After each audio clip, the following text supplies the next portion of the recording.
আওয়ামী লীগের যেই রূপটা ব্যাক করছে অথবা ছিল বলা হচ্ছে, এটা আসলে একটা কালচারাল আওয়ামী ফ্যাসিবাদ যদি বলি আর কি। যেমন ধরেন তাকে নিয়ে আজকে গণমাধ্যমে আলোচনা হচ্ছে, এটাই তো আওয়ামী লীগ রেলেভেন্ট আছে। বাংলাদেশের গণমাধ্যমে কাজ করেন, বাংলাদেশের সাংস্কৃতিক জগতের সাথে যারা ইনভলভ, কবি, সাহিত্যিক, তথাকথিত লেখক, বুদ্ধিজীবিতা, পত্রিকা, এদের বিশাল অংশ তো আসলে এখনো আওয়ামী ফ্যাসিবাদের যে কাঠামো, সেই কাঠামোতে সার্ভ করেছেন।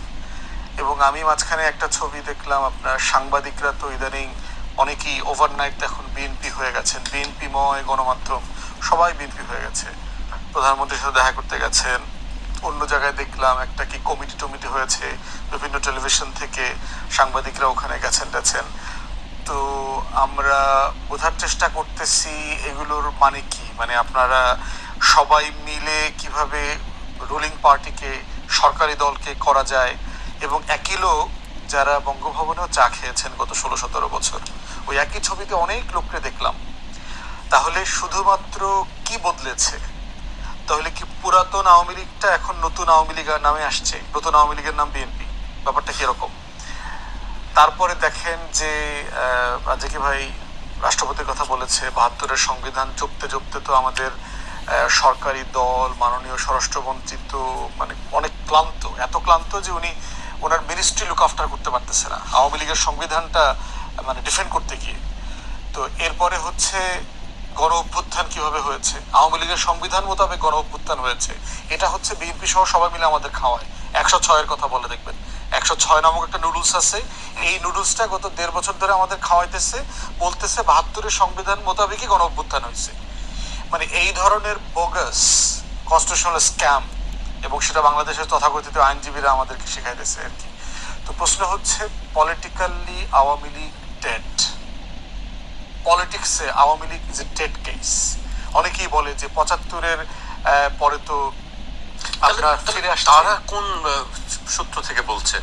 ওই যে আপনার সাবেক দুজন উপদেষ্টা, ওই যে কোরবানি আসতেছে কদিন পরে দেখবেন যে গরু জবাই হয়ে যাওয়ার পরেও দেখবেন গরু অনেকক্ষণ ধরে নড়ে, ফুসফাস করে, হাত লড়ায়, পাও লড়ায়, আপনি কন্টিনিউ দেখবেন যে এটা হচ্ছে যে আওয়ামী লীগের ওই ফুসফাস জিনিসটা আপনারা দেখতে পাচ্ছেন। একটা মানুষ ধরেন রোড অ্যাক্সিডেন্টে মারা গেছে, তার দেখবেন যে ফুসফুস, হার্ট বিট করতেছে, শরীর নড়তেছে, এখনো গরম।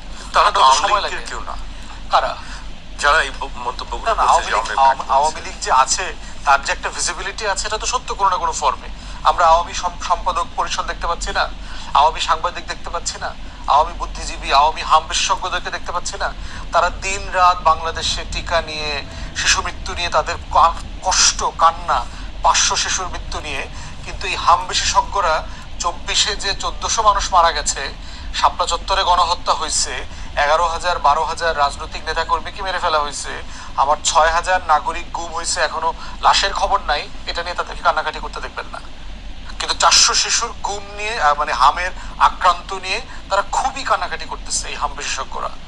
তাহলে এই সিলেক্টিভ জায়গা, এবং মাহফুজের স্ট্যাটাস যেটা আপনি আপনি মানে কোট করেছেন, মাহফুজের স্ট্যাটাস শেয়ার করেছে কারা? আপনি শুধু র্যান্ডম বেসিসে 50-100টা লোক যারা শেয়ার করেছে এদের ব্যাকগ্রাউন্ড খুঁজে দেখেন। এই আওয়ামী, বাম, দিল্লি, কলকাতার বাঙালি সংস্কৃত, রবীন্দ্র পূজারী, শাহবাগী, মানে এই যে কাঠামোটা আছে, যেই কাঠামোটা অভ্যুত্থানকে ফেস করতে হয়েছে, সেই কাঠামোর লোকজনই এগুলো করছে। এর মানে কি আওয়ামী লীগ ফিরবে না? আওয়ামী লীগ ফিরবে না, প্র্যাকটিক্যালি পসিবল না। মানে আমি তো চিন্তিত, বিজেপি এই যে বলছেন না, বা এই যে আপনি কোট করলেন যে ওই হাওড়াতে যারে পাওয়া তারে, আওয়ামী লীগের অবৈধ লোকগুলো নিয়ে আমি চিন্তায় আছি যে এই লোকগুলোর কি হবে। না, সেটা হচ্ছে 2024 সালের একটা টাইম পর্যন্ত আওয়ামী লীগ তো, ধরেন যদি আমরা যতদূর জানি পত্রপত্রিকার খবর, মিডিয়া, যে অবৈধ লোক তো প্রমাণ করতে পারবে না যে আমি 24-এর আগে আসছি না পরে আসছি। আওয়ামী লীগের লোক তো অধিকাংশ 50,000-এর উপরে ধরেন সীমান্ত পার হয়েছে, তো অবৈধভাবে পার হয়েছে। সীমান্ত খোলা ছিল, বিএসএফ কে ইনস্ট্রাকশন দেওয়া ছিল, আমাদের বিজিবির লোকজন গাড়িতে কইরা পোশাক পরায়া এমপি মন্ত্রীদেরকে পার করছে, ওই পারে দিয়ে আসছে, একদম পেট্রাপোলে দিয়ে আসছে।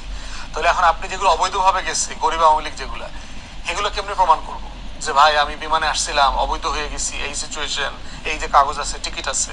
টিকিট দেখাতে পারবে না তো।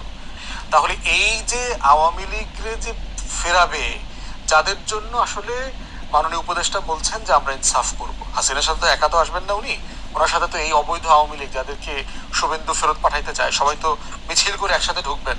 তাদেরকে আমরা লাল গালিচা দেবো, তাদের প্রতি কোনো জুলুম করা হবে না, তাদেরকে কাশিমপুর কেরানীগঞ্জে নেওয়া হবে, 2 বেলা থাকা খাওয়ার ব্যবস্থা করা হবে এবং ইনসাফের সাথে বিচার করা হবে। কিন্তু politically Awami League is not coming back, that's the bottom line. আপনি শুধু ওই প্রশ্ন আনবেন, আপনি শুধু কারিনার মৃত্যুটা দেখেন, কারিনার মৃত্যুকে নিয়ে যারা হাহা হিহি করছে না, এর অ্যাগেনস্টে সারা বাংলাদেশ, অনলাইন, ইয়াং, ওল্ড, পুরো জেনারেশন কিভাবে ইউনাইটেড হয়ে গেছে দেখেছেন জুলাইয়ের প্রশ্নে। কারিনাকে আমরা ভালোবাসি কেন?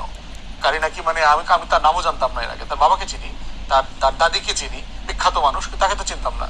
তার প্রতি আমাদের ভালোবাসা কেন? কারণ সে একটা অন্যায়ের প্রতিবাদ করেছেন, হিস্টোরিক্যাল একটা জায়গাতে তিনি সত্যের পক্ষে অবস্থান নিয়েছেন। অতএব জুলাই কত পাওয়ারফুল ইয়াং জেনারেশন এবং অনলাইনে, এই পুরো বাংলাদেশি বাস্তবতায় এইটা 60 ঊর্ধ্ব রবীন্দ্র পূজারী শাহবাগী শুভেন্দুরা টের পাচ্ছে না, বুঝতে পারতেছে না।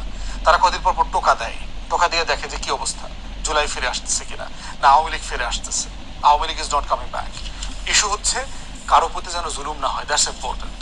মিথ্যা মামলার নামে বাণিজ্য করা, অমুকের উপরে তমুকের উপরে মিথ্যা মামলা ঢুকায় দেওয়া। আওয়ামী লীগের অনেক নেতা কর্মীকে দেখলাম হুদাই জুলাইয়ের মামলায় দিয়ে দিচ্ছে। আপনার কোনো প্রয়োজন নাই, তাকে আপনি তো ন্যায্য মামলা দিতে হবে, সেইটা অন্য আলোচনা। নাগরিক আকারে কারো প্রতি অবিচার করা যাবে না, বাট পলিটিক্যাল প্রজেক্ট আকারে, প্রকল্প আকারে 75-এর সাথে 24-কে মিলানো যাবে না। 75-এ আওয়ামী লীগ ভিকটিম ছিল, শেখ মুজিব সপরিবারে মারা গেছে। এইবারে 24-এ শেখ হাসিনা পলাইছে, এক না গোষ্ঠী শুদ্ধা পলাইছে। দ্বিতীয়ত হচ্ছে শেখ মুজিবের সাথে রাজনীতি দেখে বড় হওয়া শেখ হাসিনা, শেখ রেহানা বেঁচে ছিল এবং তারা বাংলাদেশে বড় হয়েছে। শেখ হাসিনার বয়স এখন 80+। তার পরিবারের যারা আছে সবাই বিদেশি নাগরিক, লম্বা সময় কেউই বাংলাদেশে ছিলেন না, জন্ম থেকে যারা বাইরে বাইরে ছিলেন বিভিন্ন জায়গাতে। এই ধরনের প্রোডাক্ট দিয়ে আপনি আওয়ামী লীগের হাল ধরাতে পারবেন না, সিম্পলি প্র্যাকটিক্যাল না। আপনার কাছে আমি আবারও আসবো। আমি রাজ্জাকি ভাইয়ের কাছে আসতেছি।